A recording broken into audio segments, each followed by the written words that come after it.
This is a fan-generated show.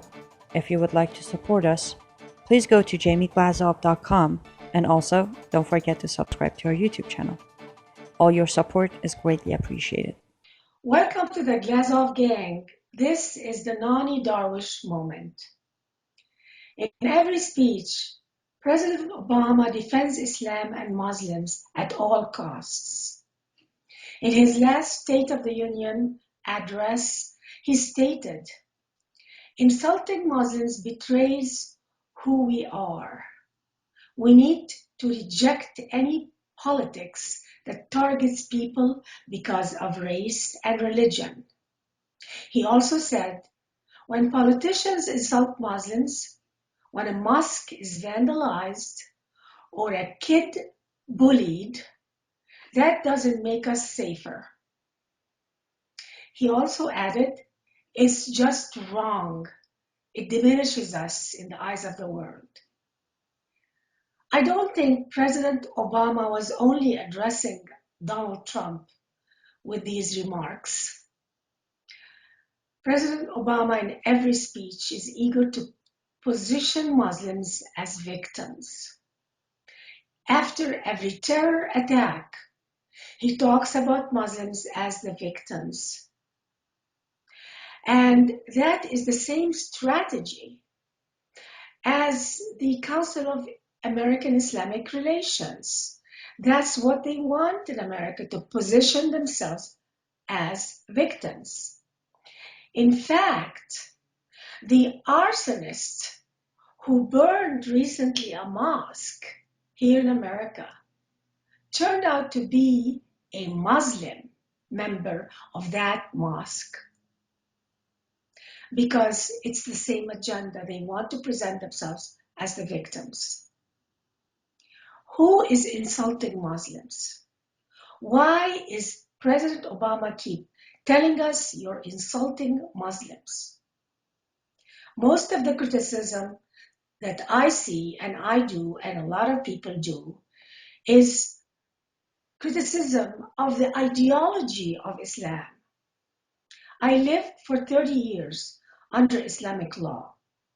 And Mr. Obama, I'm afraid of Islam. I am afraid of Islam.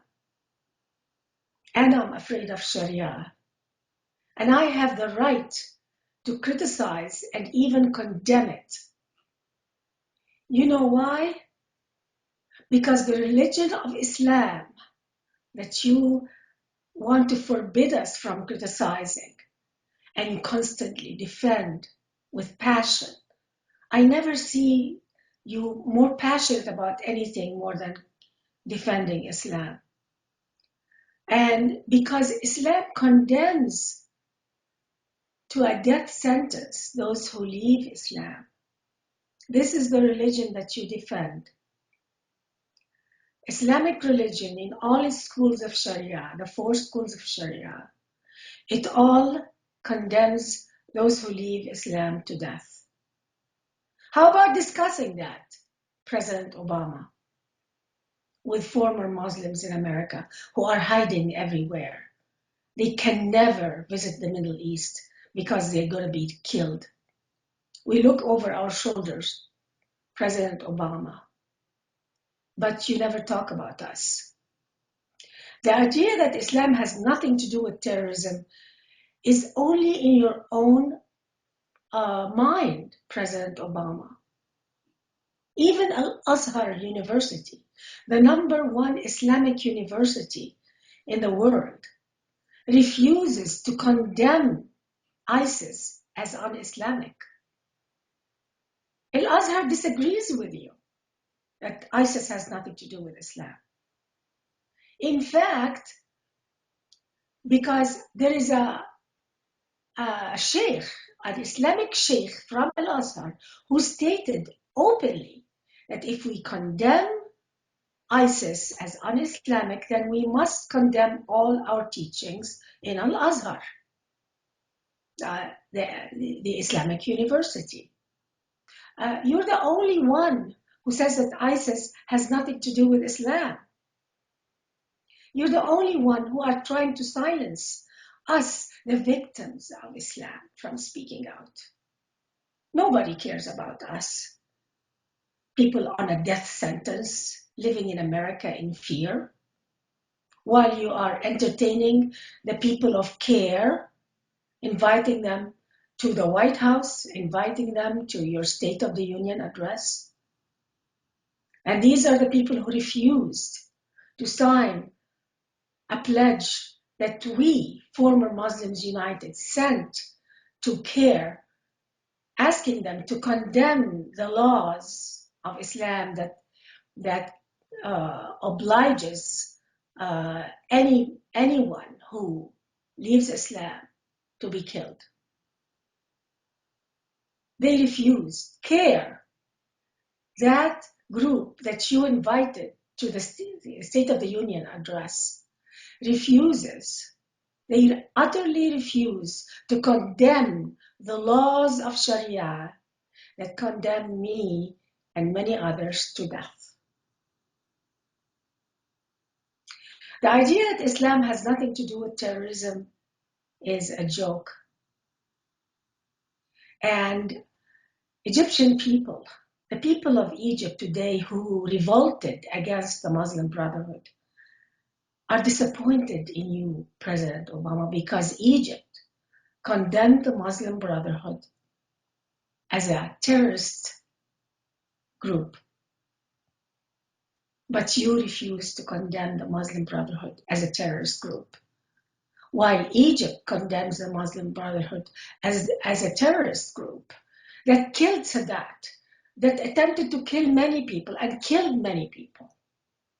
And you, in the White House, in America, the land of the free, is refusing to condemn the Muslim Brotherhood as a terror group. Islam is victimizing the whole world, and you are shaming us from speaking, telling you the truth. You know very well what Islam preaches. You speak as though you know a lot about Islam, President Obama, and you must know that Islam actually aspires to control every government. Wherever Islam exists, they have to, by the laws of Sharia, they have to control government. At the same time, the Islamic State forbids any criticism of Islam.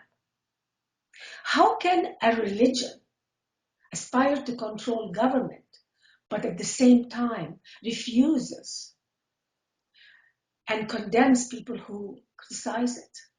In fact, there is a law in Islam that condemns anyone who criticizes Islam or the Islamic State. They have to be condemned to death. I don't think this is a balanced, a realistic, serious ideology.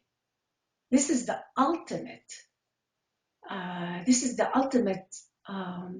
Tyranny, and you never talk about it.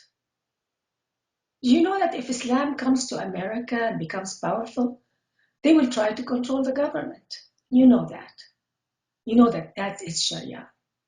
You know that these are the rules of Islam.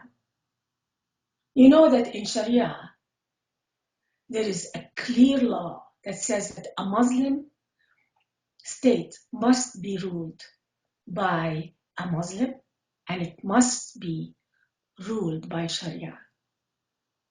In fact, under Sharia, a Muslim head of state must rule by Sharia, or he will be removed from office and killed because he is going to be an apostate.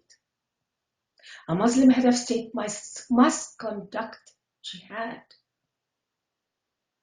And that's why President Sadat was killed by the Muslim Brotherhood that you refuse to condemn as a terrorist organization.